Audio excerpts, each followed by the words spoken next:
I can see you turning to some family member and saying, I'm never going to survive this. I'm never going to be able to be happy again.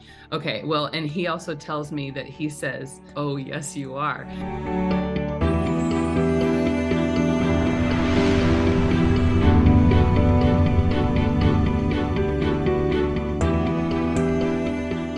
Julie, do you understand a man for you passing in his 40s or his 50s? Does that make sense to you?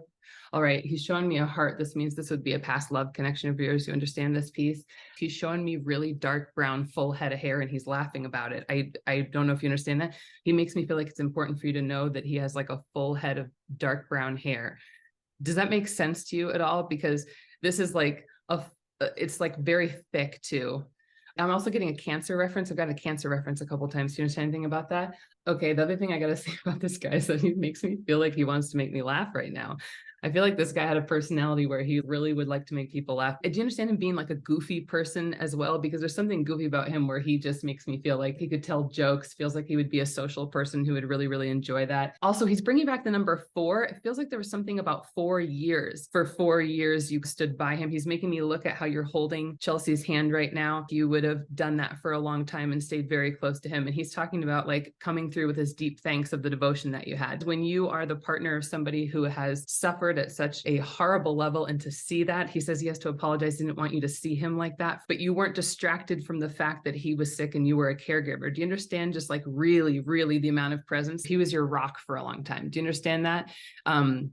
He's showing me these memories that I can kind of see like a TV reel right now where it's like, you don't usually have, he says, the tact or the finesse to kind of say, hey, how are you doing? You'd kind of walk in and say, here's the shit that I got to tell you about right now, and just unload, just out of nowhere, flying to the room. One of his favorite roles would be to sit and listen to you and then to reassure you. So he was a huge rock for you and a huge part of that reassurance. Is there a cat in the family that you had at that time? Okay. It kind of looks stripy and things to me, but I don't know if there's a tabby cat or if that's just my kid's book I've been reading lately, but I always see people kind of holding the animal that would have passed. Just know that that cat is present with him. You don't understand John, do you? John? Yeah, John. Who's Yeah, John? that would be his name. Oh, okay. This guy's been very following me around all day today, and I like to have really firm boundaries. I woke up last night and I was like, who's John? Now, Julie, I have to be transparent here because I'm pretty sure that you are remarried, I believe. Did John know your husband before, or was there some kind of connection between these people in any way? Did he know him? Okay, so there wasn't any kind of thing. There's nothing more important to me. He would say that like your happiness is such a huge thing, right? It feels like this new man, whoever he is, would have been a gift to you. And I get this a lot of the time. He just really makes me feel like I have to tell you, he's like, I want to take credit for the fact that I played some kind of role in lining that up. I've heard this before in the past, but it's like, I really played some kind of role. I love that Julie has found happiness because he says you thought you were never going to be happy again. He said there were so many days when he was about to pass, and when he passed, he makes me feel, do you have a sister or a sibling that you said, I'm never going to be able to get through this, I'm never going to be happy again to? Because he makes me feel like I can see you turning to some family member and saying, I'm never going to survive this. I'm never going to be able to be happy again. Okay. Well, and he also tells me that he says has kind of like almost made it one of his goals to like be present around you and be like, oh, yes, you are. Look at you now. You've been able to you're shocked. He says you're shocked when you met your husband now to be like, oh my God, is there some kind of grandchild? Or is there some little kid? Is there just one grandchild? Because he's showing me one and he's just like, heart pouring out for a grandchild. He would not have met this grandchild, I don't believe, right? He was passed beforehand. Now he's showing me some little girl in like some pretty effing cute dresses. Do you understand that piece? she likes frilly stuff or something. She feels like she's not shy. She feels like she is like jumps. She's like a bouncy little thing, jumps around, brings everybody like so much love all the time. Julie, it's interesting. He keeps wanting to talk about family, but it doesn't feel like you and he had children together. Do you understand that piece? Okay, so there were no children, but are you his daughter, Chelsea? Yeah. Okay, now I understand because he keeps making me look at you and I feel like I'm going to lose it over and over again. And I just feel like, why do I feel like you're my daughter right now? I feel like I can't. And, he's telling me too that like one of the reasons you two are so close is like, Chelsea, you looked at the partner that Julie was for your dad, and you will like love her forever for the way that she stood by his side. It's like you miss your dad like crazy, but there were like some things you guys disagreed about, because he makes me feel like there were a couple things that he was like, even before he passed, not too long before he passed, it was kind of like you had to forget those things that you guys disagreed about once he got sick. He says you put them aside because you were like, this is more important.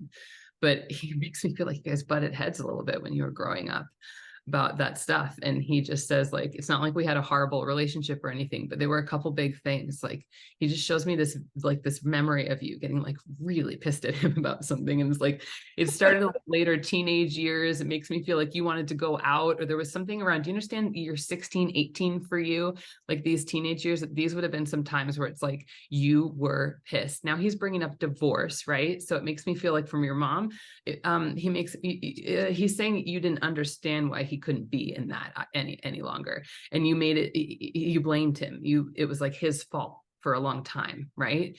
And he's just like, there's no part of me that's upset about that at all. I forgive everything, and I have to say that I'm so sorry. I'm so sorry that I let you down in the way that I couldn't keep the family together the way that the way that I wanted to as your dad, right? But it was never about you. I love you so much. I'm so crazy about my granddaughter. I just felt a lot of shame though, because you know what it's like now to look at a daughter and feel like, if I ever let her down, what am I going to do? And it was like that for him, where he felt like, oh my God, letting a daughter down. Now you have some kind of feeling of how much that breaks your heart. And he says, actually, for him, that was the worst part of the divorce. Does that make sense to you, why he would say that? Because he was clear in the fact that he just wants me to tell you, it's like, I couldn't be who I wanted to be in that. And it wasn't until later, until you saw my new marriage, where you saw what it was like for me to love and love in a different way. Does that make sense to you? Now, what's really interesting to me is he says that like everybody gets along pretty well. Do you understand that piece? Because he's talking about your mom too, like your biological mom. And he says like everybody's like pretty amicable. Does that make sense to you? And he's like saying like, this is amazing. Like, thank you guys so much for like moving forward, because life is about finding joy and having incredible relationships. And you're doing that. So he says, you're a really good mom, Chelsea. You just love your daughter like crazy. You allow her to bring you so much joy. You're quite patient with her in a lot of ways, which is kind of funny, because when you were a teenager, you were not patient with him at all. You understand that piece? You get really mad. You had a big temper. I don't know if he's bringing up something about driving when you got your license or something, but I feel like there were curfews or something, and you were just like, I want to do what I want to do. And he was like, oh my God, you got to like rein it in, kid. Remember at the beginning where I said there's like a real maternal energy here?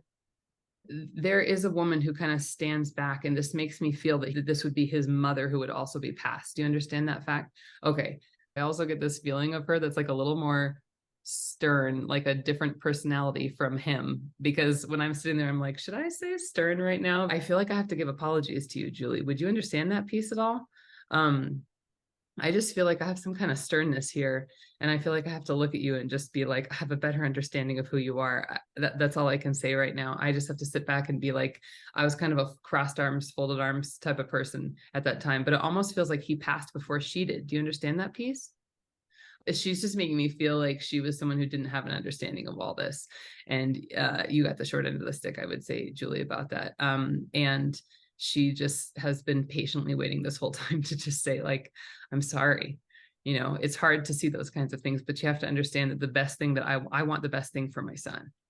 And any parent out there knows what it's like to feel like you will do whatever it takes to make sure that your children do the right thing. And what's behind that is a fear that they're not going to be happy. And that's what I was most afraid of. But I very much understand that now. And I'm sorry. Not to encroach or anything, but Chelsea, do you understand like a few, I don't know if there's some kind of struggle or friction in life right now that you're overcoming at the moment, because he makes me feel like part of the reason he really wants to come through right now is just say like, hang in there. He says that you're going through something that's really tricky. And so you've been It's just been a really emotional time. I know that it's hard. Okay. And it's okay to be emotional. It's okay to cry. But if you can during this time, spend some time on your own, take some time out for yourself and take time to cry if you need to. And he says, take a lot of deep breaths. He knows that I do a lot of meditation. He says, if you don't know how to do that, try it, because the truth is in the moments when you feel the most calm.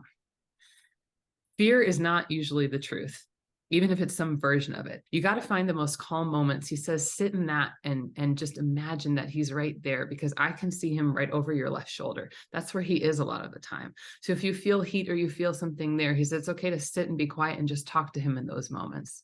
That's when you can kind of feel the truth of the situation, which is that you're going to make it through. You're going to be just fine. I'm so present. If you say my name or you think of me, just know it's that easy for me just to be there in that moment. I haven't left, not even for a second.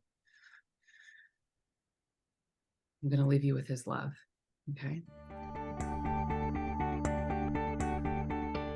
Well, he told me the week before he died that he was going to send me the perfect person. My husband, Mark, and I both really felt that John had a role in that for sure. And, and also like hugely, I was so relieved that at the very, very end, I don't know if you want to share, but the message that she got was what she really needed today. That was huge. That was a huge message. But also my face got super warm. On the left side. Like right before you started talking. It was like very strange. I was like, oh, that's weird.